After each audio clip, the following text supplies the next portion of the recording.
नमस्कार, मैं रवश कुमार।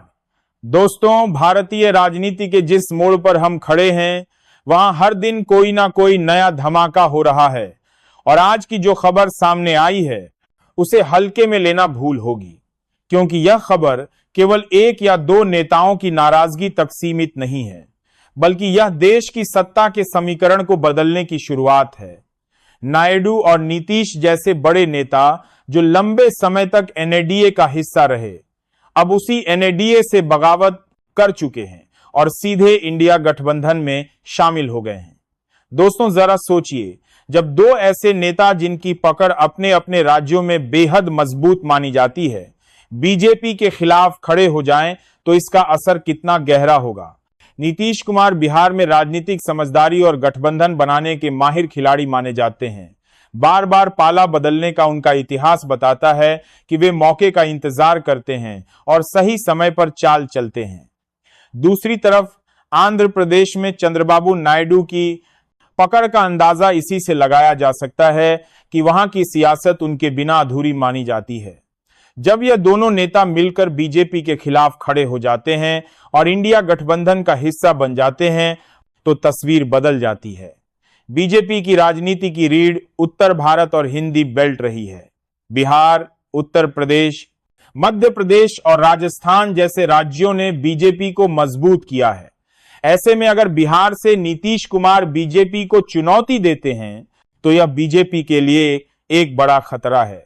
वहीं आंध्र प्रदेश में पहले ही बीजेपी की पकड़ कमजोर रही है और वहां नायडू का इंडिया के साथ खड़ा होना सीधे सीधे केंद्र की सत्ता की कुर्सी तक असर डाल सकता है। अब जरा इस पूरे घटनाक्रम का बैकग्राउंड के नोदी आदि सीधे से बात समझते हैं। नीतीश कुमार और बीजेपी का रिश्ता हमेशा से उतार चढ़ाव वाला रहा है। कभी वे लालू प्रसाद यादव के साथ दिखे तो कभी बीजेपी के साथ, लेकिन हर बार उन्होंने अपने लिए राजनीतिक रास्ता बनाया। बिहार की जनता भी उनके इस खेल से वाकिफ है, लेकिन इस बार मामला अलग है। इस बार नीतीश सिर्फ बीजेपी से अलग नहीं हो रहे, बल्कि वे खुलकर इंडिया गठबंधन के साथ खड़े हो रहे हैं। यह बीजेपी के लिए सीधा संदेश है कि बिहार में अब मुकाबला आसान नहीं होगा। इसी तरह नायडू की राजनीति पर भी एक नजर डालें। 2014 में वे एनडीए के साथ थे, लेकिन बाद में आंध्र प्रदेश को विशेष राज्य का दर्जा न मिलने की वजह से उन्होंने बीजेपी से दूरी बना ली। अब जब वे दोबारा इंडिया में शामिल होते हैं, तो इसका मतलब साफ है कि वे अपने राज्य की जनता को यहां खासमात दोबारा करने के बाद संदेश देना चाहते हैं कि उनकी लड़ाई सिर्फ सत्ता की नहीं, बल्कि आंध्र प्रदेश के हक की भी है। नायडू के इस कदम से बीजेपी का दक्षिण भारत में जो सपना था वह बुरी तरह प्रभावित होता है।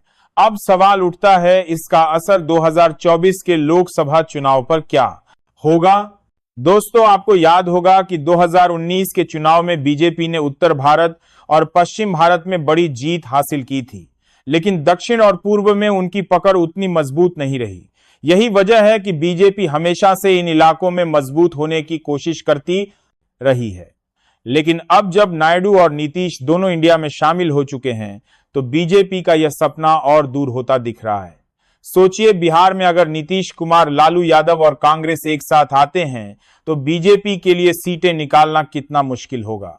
दूसरी तरफ आंध्र प्रदेश में नायडू अगर विपक्षी दलों के साथ मिलकर चुनाव लड़ते हैं, तो बीजेपी की स्थिति और कमजोर होगी।